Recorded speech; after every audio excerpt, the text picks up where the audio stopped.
Hello students, today we will study about the history. History के बारे में जानने से पहले, हिस्ट्री का हम जो टॉपिक स्टार्ट करेंगे उससे पहले हिस्ट्री का थोड़ा सा इंट्रोडक्शन कर लिया जाए. व्हाट इज हिस्ट्री और हिस्ट्री को क्या सोर्सेज हैं हिस्ट्री के बारे में जानने के. तो देखिए, कोई भी ऐसी चीज जो पास्ट के अंदर हुई है, पास्ट के अंदर कोई घटना जो घटी है, वो सब हिस्ट्री में आएगी क्या? आपने कल खाना खाया, क्या वो हिस्ट्री होगा क्या?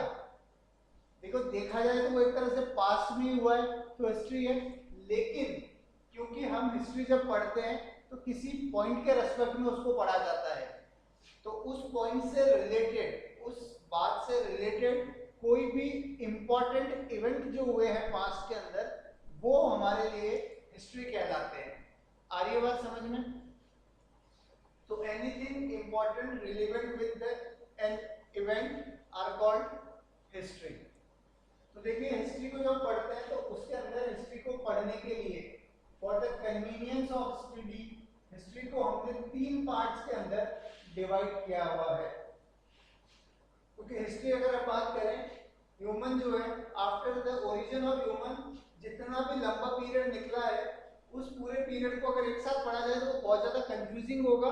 इसलिए for the convenience of history हमने, कन्वीनियंस ऑफ स्टडी, हमने हिस्ट्री को 3 पार्ट्स के अंदर डिवाइड किया है. तो जो सबसे पहला पार्ट है वो कहलाता है इसका प्री हिस्ट्री.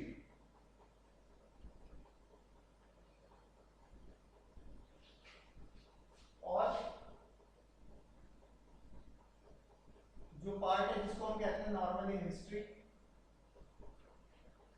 और इन दोनों के बीच में एक पार्ट है वो कहलाता है proto history.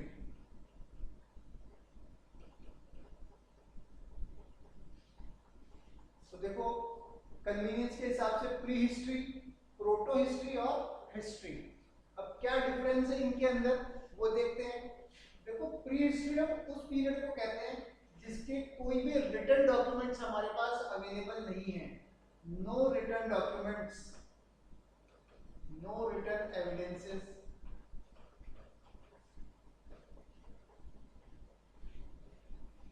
Are available.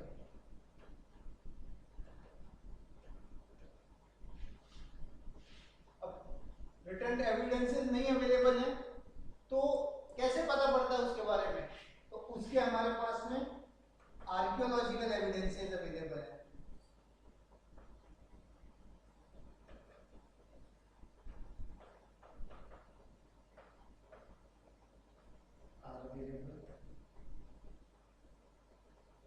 Archaeological evidences क्या होते हैं वो हम अभी देखेंगे उसको भी.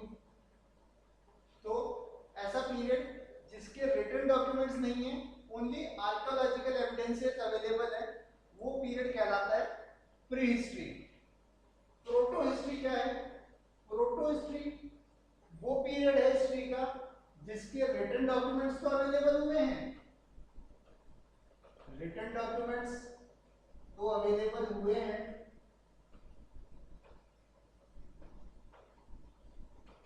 But they couldn't decipher, couldn't be deciphered. decipher का मतलब क्या होता है? decipher mean they couldn't be read, जिनको पढ़ा नहीं जा सका है, जिनकी लैंग्वेज इस तरीके की है, जिनका स्क्रिप्ट जो ऐसा है जो अभी तक जो हमारे हिस्टोरियंस हैं उनको समझ नहीं पाए हैं क्या लिखा हुआ है, वो कौन सी स्क्रिप्ट है. वैसे हिस्ट्री से रिलेटेड जो भी डॉक्यूमेंट्स हैं वो सारे किस में आते हैं, वो सारा पीरियड किस में आता है? प्रोटो हिस्ट्री के अंदर. क्लियर है? जैसे एग्जांपल देखिए इसका हम, तो अभी जो इंडस वैली सिविलाइजेशन है, इंडस वैली सिविलाइजेशन इसी पीरियड का ही है, प्रोटो हिस्ट्री का. क्यों? क्योंकि उसकी जो लैंग्वेज है, उसकी जो स्क्रिप्ट है वो अभी तक डिसाइफर नहीं हुई है. उसके बाद में आता है हिस्ट्री का पीरियड, हिस्टोरिक पीरियड इसको बोलते हैं, जिसके अंदर written documents available,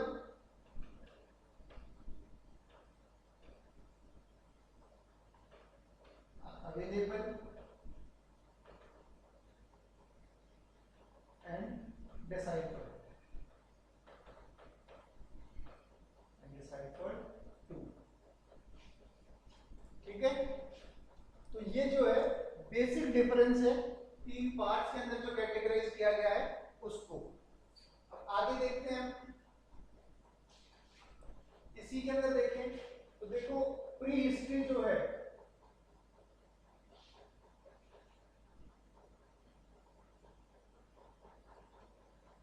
pre history का जो पीरियड है उसको भी हमने तीन पार्ट्स के अंदर डिवाइड किया हुआ है हमारी कन्वीनियंस के लिए। जो हमारी स्टडी की कन्वीनियंस है उसके लिए प्री हिस्ट्री जो है उसको तीन पार्ट्स के अंदर डिवाइड करते हैं हम। First is palaeolithic, second is mesolithic और तीसरा है नियोलिथिक। देखिए जो प्री हिस्ट्री का जो पीरियड है वो हम किसको बोलते हैं, स्टोन एज का जो पीरियड है उसको प्री हिस्ट्री का पीरियड बोलते हैं, स्टोन एज। ठीक है, स्टोन एज का जो पीरियड है उसको प्री हिस्ट्री का पीरियड बोला जाता है। तो देखिए जो पेलियोलिथिक, पेलियोलिथिक जो वर्ड है वो दो वर्ड से मिलकर के बना है। फर्स्ट इज पेलियो, पेलियो का मीनिंग प्रिमिटिव, प्रिमिटिव मतलब पुराना, ओल्ड, और लिथ, लिथ मींस स्टोन। तो पेलियोलिथिक पीरियड मतलब जो सबसे पहला स्टोन एज का जो स्टार्टिंग पीरियड था, जहां से स्टार्ट होना शुरू हुई थी स्टोन एज, वो पीरियड कहलाता है पेलियोलिथिक पीरियड। अगर इसको टाइम पीरियड देखें इसका तो ये है लगभग 5 lakh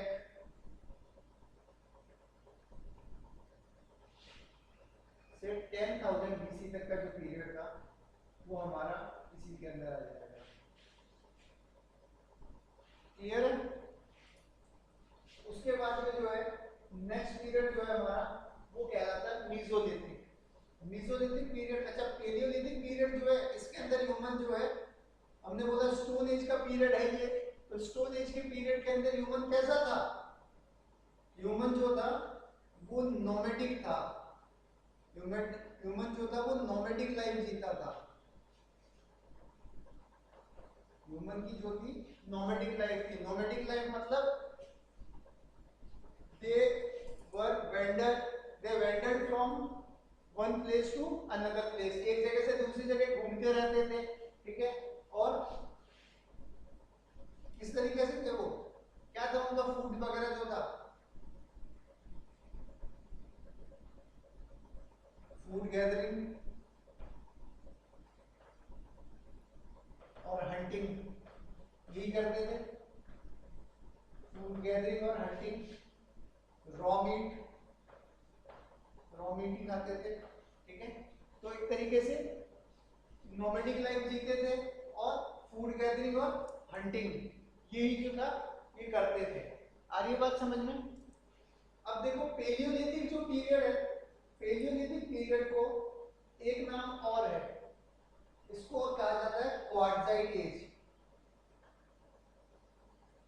quartzite age, quartzite age क्यों कहा जाता है, क्योंकि इस टाइम के जो टूल्स मिले हैं, इस टाइम के जो टूल्स मिले हैं वो मेनली मिले हैं क्वार्टजाइट रॉक के बने हुए। क्वार्टजाइट जो रॉक होती है उसके बने हुए टूल हैं। That's why this period is called quartzite period. Clear है? नेक्स्ट जो आपका पीरियड आता है वो आता है मीसोलिथिक। मीसो मींस मिडिल और लिथ मींस स्टोन। तो मिडिल स्टोन एज जो है वो हो गया आपका मीसोलिथिक पीरियड। यहां पर जो था similar as it is nomadic life थी, फूड गैदरिंग जो है अभी भी वैसी ही, फूड गैदरिंग, रॉ मीट और इसी तरीके की लाइफ जो है ह्यूमन जी रहा था। ठीक है, लेकिन इसके अंदर एक छोटा सा डेवलपमेंट जो हुआ था वो ये हुआ था कि अब जो थे ह्यूमन के जो टूल्स थे, जो स्टोन के जो टूल्स थे वो थोड़े से एडवांस हो गए थे, थोड़े से इंप्रूव हो गए थे। टूल्स बनने लग गए थे। जहाँ स्टार्टिंग के अंदर बड़े टूल्स यूज कर रहे थे, बड़े पत्थरों का यूज कर रहा था ह्यूमन, अब जाकर के वो छोटे पत्थरों का यूज करने लग गया था। छोटे पत्थर हैं तो वो क्या इजीली ऑपरेट हो सकते हैं, तो इनको क्या बोला जाता है, इस टाइम पे जो टूल्स थे इसके वो माइक्रो हो गए थे, छोटे हो गए थे। इस वजह से इस एज को माइक्रोलिथिक एज भी बोला जाता है। तो अगर आपसे एग्जाम में पूछा जाए कौन सी एज माइक्रोलिथिक थी, तो वो थी मीसोलिथिक एज। क्लियर है? इसके अलावा इस एज के अंदर इनिशियल एविडेंसेस मिलते हैं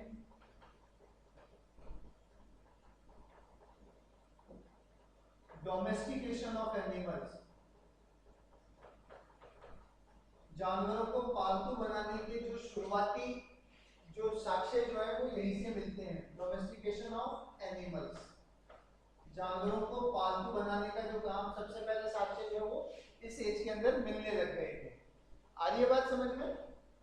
नेक्स्ट जो पॉइंट है, नेक्स्ट जो पार्ट है वो है Neolithic. Neo means new and लिथ means stone. तो न्यू स्टोन एज जो थी वो नियोलिथिक स्टोन एज कहलाती है। अब देखो नियोलिथिक के अंदर क्या हुआ, अब ह्यूमन जो था इसने डोमेस्टिकेशन स्टार्ट कर दिया था। डोमेस्टिकेशन स्टार्टेड, डोमेस्टिकेशन करने लग गया, जानवरों को पालने लग गया। उसके अलावा अब जो है फार्मिंग, फार्मिंग के एविडेंसेस मिलते हैं। फार्मिंग स्टार्ट हो गई थी। अब बताओ फार्मिंग करेगा, खेती करेगा वो इंसान, तो ऐसा तो है नहीं कि यहाँ पर खेत के अंदर फसल उगा करके घूमने चला जाएगा। जो फसल उगाएगा उसको उस फसल की देख रेख करने के लिए रुकना भी पड़ेगा, और रुकना पड़ेगा तो उसको घर भी बनाना पड़ेगा, रहने के लिए जगह भी बनानी पड़ेगी। तो अब ह्यूमन जो था उसने क्या कर दिया, सेटल्ड लाइफ जीने लगा था, सेटल्ड हैबिटेट हो गया था ह्यूमन का। कहाँ? केव्स हो गई, केव्स होती थी, नेचुरल केव्स बनी हुई, उनके अंदर कोई बड़े ट्रीज जो थे ट्रीज के अंदर, ठीक है। तो इस तरीके से जो है नियोलिथिक पीरियड आते आते ह्यूमन जो है डोमेस्टिकेशन स्टार्ट कर दिया, फार्मिंग स्टार्ट कर दी थी। आ रही है बात समझ में? ठीक है। टूल्स जो थे और ज्यादा एडवांस हो गए थे, इजीली ऑपरेटेड टूल्स हो गए थे। क्लियर है ये?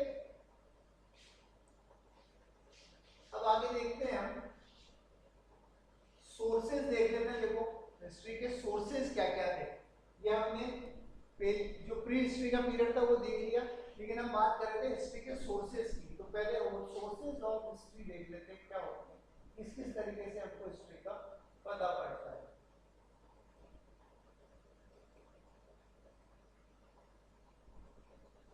देखो सोर्सेज जो है हिस्ट्री के,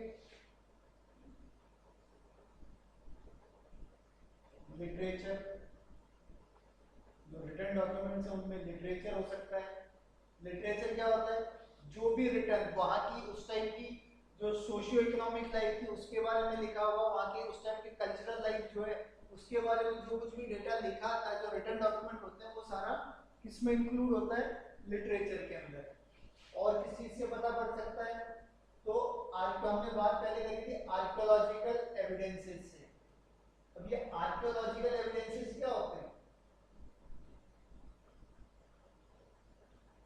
आर्कियोलॉजिकल एविडेंसेस के अंदर देखो उस टाइप के कोई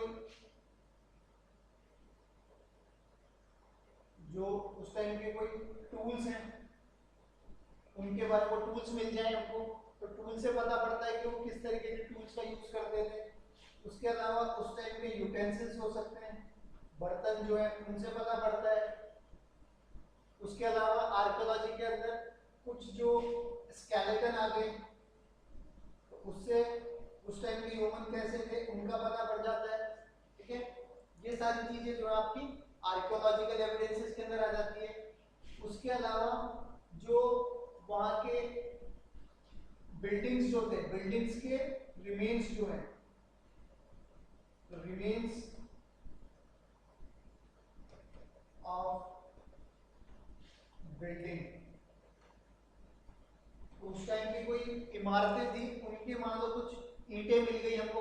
पिरामिड्स मिल गई या उनका कुछ जो बचा हुआ जो हिस्सा है वो मिल गया, तो उससे ये सब चीजें जो है आर्कियोलॉजिकल एविडेंसेस कहलाते हैं। उसके अलावा क्या सोर्स हो सकता है? और उसके अलावा जो है कॉइन्स, कॉइन्स जो है, coins are also a very good source of history, to know about the history. अब कॉइन से होगा पता, तो कॉइन से हमें उस टाइम की इकोनॉमिक लाइफ का पता पड़ता है। इकोनॉमिकल लाइफ जो थी, इकोनॉमिक लाइफ, मानो अब किसी के कहीं के सोने के सिक्के मिले हैं, अब सोने के सिक्के मिले तो सीधी सी बात है, सोने का सिक्का अगर कोई किंगडम में का होगा तो ऑब्वियस बात है वो किंगडम जो होगा वो बहुत ही रिच होगा, बहुत पावरफुल भी होगा, ठीक है। तो कॉइन्स जो होंगे उनसे जो है उस टाइम की इकोनॉमिक लाइफ जो है उसके बारे में पता पड़ता है। उसके अलावा उसका जो एक्सपेंशन है, कोई भी जो किंगडम है उसका एक्सपेंशन का पता पड़ेगा। एक्सपेंशन मतलब आपके यहाँ किसी किंगडम का कॉइन है, मान लो वो या तो उसका एक्सपेंशन मीनिंग उसका ट्रेड होगा किसी के साथ में, अगर जैसे इंडस वैली सिविलाइजेशन की कुछ स्टेम्प्स जो है वो हमें कहाँ से मिली है? Mesopotamian civilisation. तो उनसे क्या पता पड़ा हमको? मेसोपोटामियन सिविलाइजेशन के साथ में उनके ट्रेड रिलेशन रहे होंगे। आ रही है बात समझ में? तो कॉइन्स वगैरह जो है उस टाइम पे इकोनॉमिक लाइफ के बारे में बताते हैं, ठीक है, एक्सपेंशन बताते हैं। उसके अलावा और क्या सोर्स है? तो उसके अलावा सोर्स है इंस्क्रिप्शंस। इंस्क्रिप्शंस क्या होते हैं?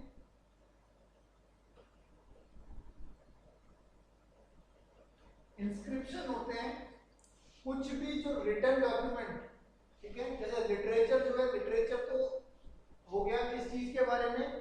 जो उस टाइप के कल्चर, उनके ट्रेडिशन के बारे में बताएगा, जबकि इंस्क्रिप्शन जो है वो बेसिकली बताते हैं उस टाइम की एडमिनिस्ट्रेटिव सर्विस, एडमिनिस्ट्रेटिव सिस्टम के बारे में। तो जो एडमिनिस्ट्रेशन सिस्टम जो था उसके बारे में इंफॉर्मेशन मिलती है। कैसे मिलती है? देखो इंस्क्रिप्शन के अंदर क्या है, जैसे मान लो राजा ने किसी को कोई लैंड जो है वो डोनेट कर दी, तो वो लैंड डोनेट करेगा तो डोनेट करने के लिए उसको किसी डॉक्यूमेंट के ऊपर, किसी पेपर के ऊपर उसको स्टैम्प देगा लगा करके। अब क्योंकि उस टाइम पेपर के ऊपर इतना चलन नहीं होता था, तो वो क्या करते थे, किसी स्टोन के ऊपर जो है लिख दिया जाता था। कोई अगर मानो कोई किंग जो था उसने कोई ऑर्डर निकाला है, कोई ऑर्डर पास किया है, ठीक है, या फिर कोई उसकी कोई नया लॉ लेके आया है, तो वो लॉ जो है वो उस स्टोन के ऊपर इंस्क्रिप्ट करके उसको एनकार्व करके उसको शहर के मेन गेट पे लगा दिया जाता था, या जो मेन जो वहाँ का मार्केट होता था वहां लगा दिया जाता था।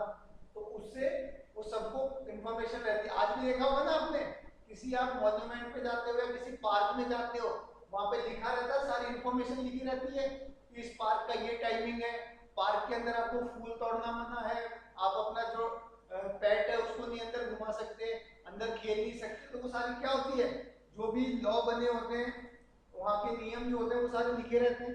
तो वो सारा जो डेटा होता था वो सब उसके रीन के बारे में, उसका रूल टाइम पीरियड जो है किसी किंग का वो पता पड़ता था, इससे एडमिनिस्ट्रेटिव एक्टिविटीज पता पड़ती थी। तो ये कुछ सोर्सेज हैं जिनसे हमें हिस्ट्री की नॉलेज होती है। क्लियर है? कोई डाउट इसके अंदर?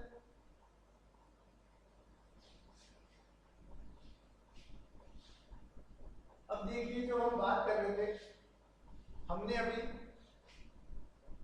प्री हिस्ट्री का पीरियड पढ़ा। अब प्री हिस्ट्री के बाद में जो नेक्स्ट पीरियड आता है वो आता है प्रोटो हिस्ट्री। तो प्रोटो हिस्ट्री का जो पीरियड है, प्रोटो हिस्ट्री के पीरियड के अंदर हम पढ़ते हैं इंडस वैली सिविलाइजेशन, जो हमारा एंशिएंट हिस्ट्री का पीरियड है। एंशिएंट हिस्ट्री में